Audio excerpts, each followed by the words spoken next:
So you only want the two hurdles? I mean, every day there's a hurdle, Diksha, in running a startup.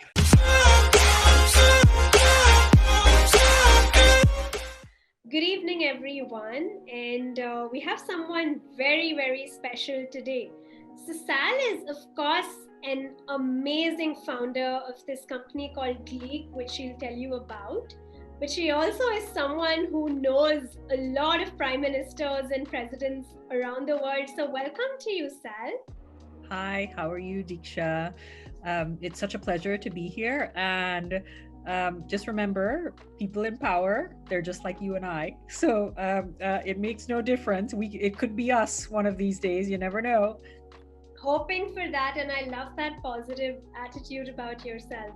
So, Sal, before we kind of dwell into what Gleek is, I want to get to know you, and I want the users here to actually figure out who you are. So, tell us about your story and then connect it to how it ends up at Gleek. Sure. So I spent the first 10 years of my professional life being everybody's version of who they wanted me to be. So I had 5 degrees. I became a corporate lawyer, pleased parents, everyone, you name it, sat all on the right boards. And all of these things were not my natural area of strength, which I did not know what it was. Because they don't teach us those things in school, and they don't teach us those things, most of the times. Even our parents in good faith, they don't recognize what those things are, right? They only recognize us that she's very bright at school or he's very bright at school. So I spent the first 10 years of my life in the wrong roles, succeeding because I'm a hard worker, but in the wrong place. And it was only 10 years in that I stopped and I had that opportunity to figure out who I am and why I'm here.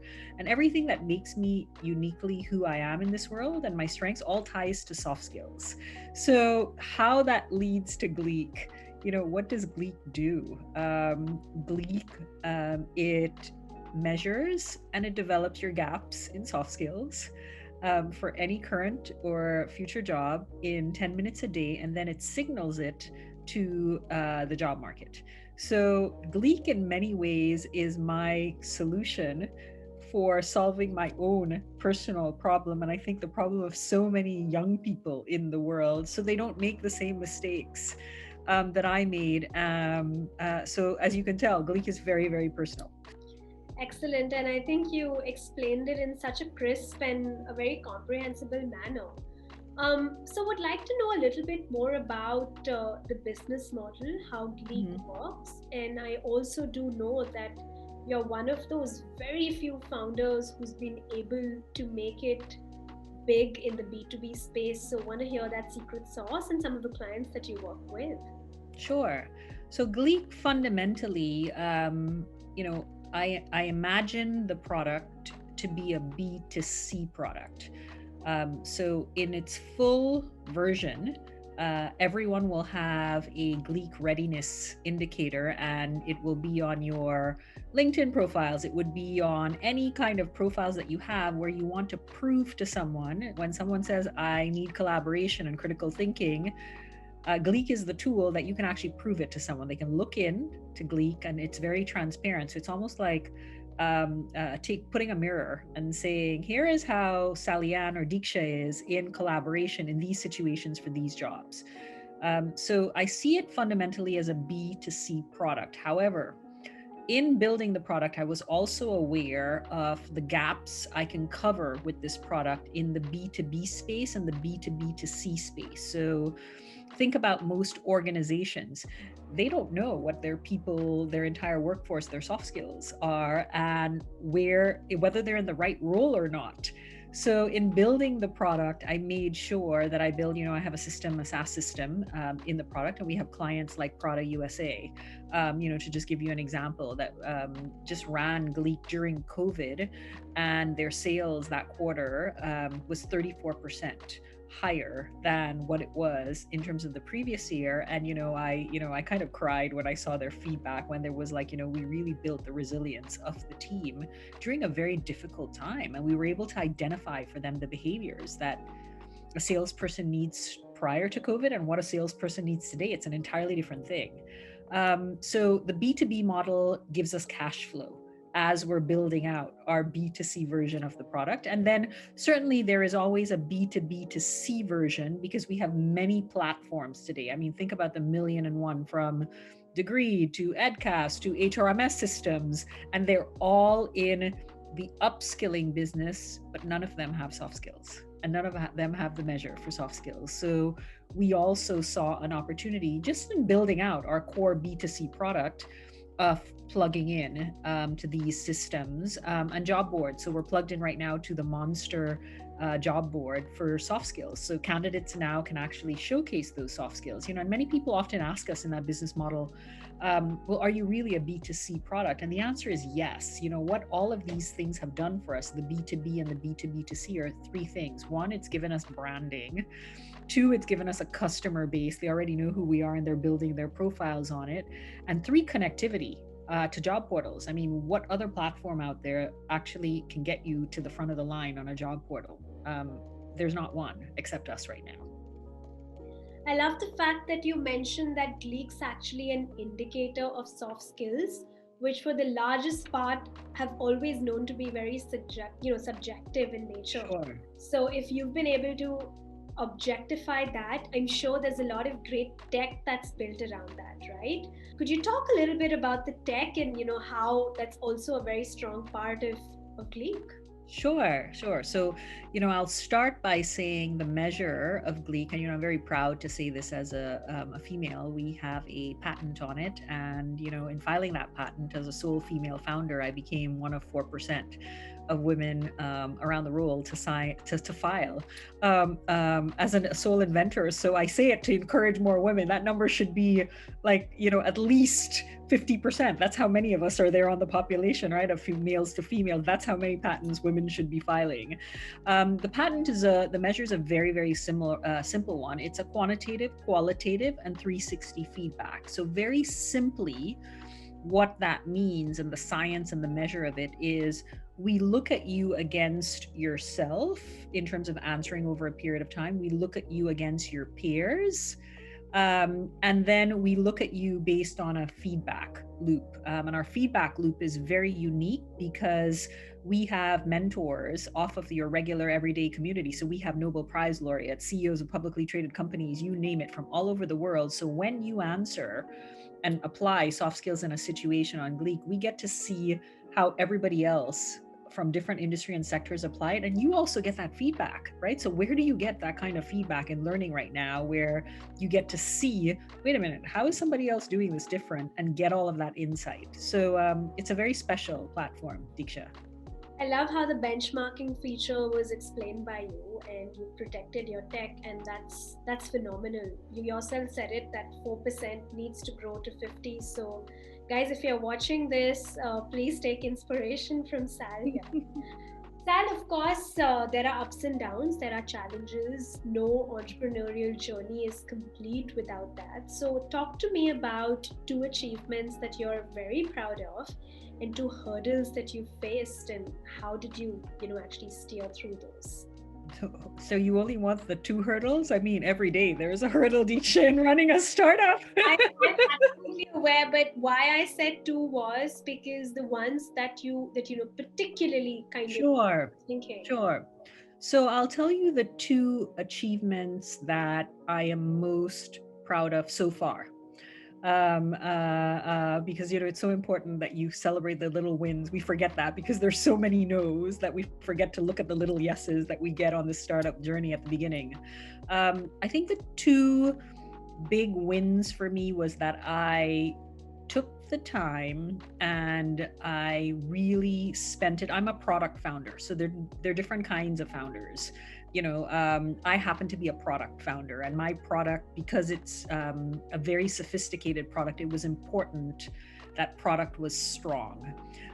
It's what has allowed me to have clients like Accenture and be negotiating with, and have at the table Salesforce and Walgreens. And if I didn't do that, and I did not, my product cannot stand up to the best out there, even though I'm this tiny little startup, these people would not be at the table having conversations with me. So I'm super proud I did that. When most people were concerned about, in terms of startups, let me just sell whatever it is I have, I step back and go, you know what? I really need to build solid product before I go out there in the market. So that's one. The second one would be that I'm super proud of is, even though I have a small team, I focus and I continue to focus on their development and culture. Because, how you treat and how people feel about internally in your organization, how you treat them and how they're learning is how they treat customers. And if it's one thing I can tell you at Gleac, who anyone has interacted with Gleac, they talk about customer experience with us and how we wow customers, particularly when we screw up, right? It's just so important. And it's because with intention and intentionality, I often focus on culture internally. What are we learning? What are we doing? And I think most of the times we don't do that as startup founders because we're so quickly running, just trying to make ends meet, that we don't do that. And I think that's critical. Two of the things that I've done really wrong out of the million and one, maybe just for this year, the two big ones I would say, in preparing for my raise, that's a job by itself. And I did not realize that. And I think psychologically and scheduling in for a founder when you're doing a raise, that is just part of your schedule, just like the rest of your day. It's not this side thing that you're doing, I think, would be one of the things that, it took longer, than normal. I think that's one of the things. And number two, I would say another one of the big mistakes I have made is not taking the time to understand the language. I think certain customers speak, certain investors speak, and being able to connect to them at their level.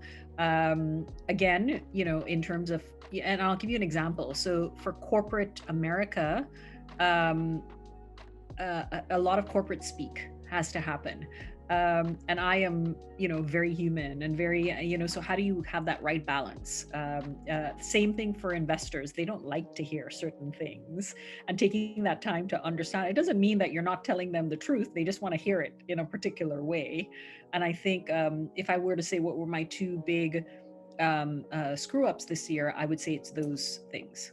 Thank you for being so honest. And I think what you spoke about in terms of what you've achieved, especially the one with helping your employees reach their potential, just comes from a place of empathy that is very, very specific to female founders, right? I mean, Mm-hmm. always a tick mark there. And what you spoke to in terms of challenges, um, fundraising is a process. You know that, I know that, right? Yeah, And there's always timing, but these are things that can be taken care of, right? sure. But thank you so much for sharing that. And the last part is, where I want to ask you, or rather get your thoughts on, what is your startup mantra that has worked for you and that you want to give back to any of the founders here? And something which, specifically in your mind, female founders need to hear and start adopting. Sure. So I can say my mantra right now. So right now, in this version of myself right now, is I am imperfectly imperfect as a founder. And I mean, and I think for women in particularly, we are so focused on everything just being just right and just perfect. And, and we sometimes we lose, and we are our biggest barriers. It's okay to show up in the world imperfect. Sometimes it's going to be messy. Sometimes it's okay to say, I'm not okay, but not getting out and playing in the kind of sitting on the sidelines and not playing on the court is the biggest detriment, because you don't have a chance at any shot if you're not out there. So show up as you are, as imperfectly perfect as you are. I think that's such wonderful advice, and that's a beautiful line too. Sal, thank you so much for doing this today. the whole idea of Inspi-her was to bring out stories of amazing female founders, because although I know so many, the world needs to know that there are so many too. So Mm-hmm. this is our endeavor to be putting this out there, to be encouraging more women to step into entrepreneurship, and also hoping that mainstream media starts talking about women as a narrative, when they report on startups. So thank you for being part of that journey with us. Thank you so much, Diksha, for using your hand to uplift other women. All of us should be doing it wherever we are on our journey. Absolutely. Absolutely. Thank you. Thank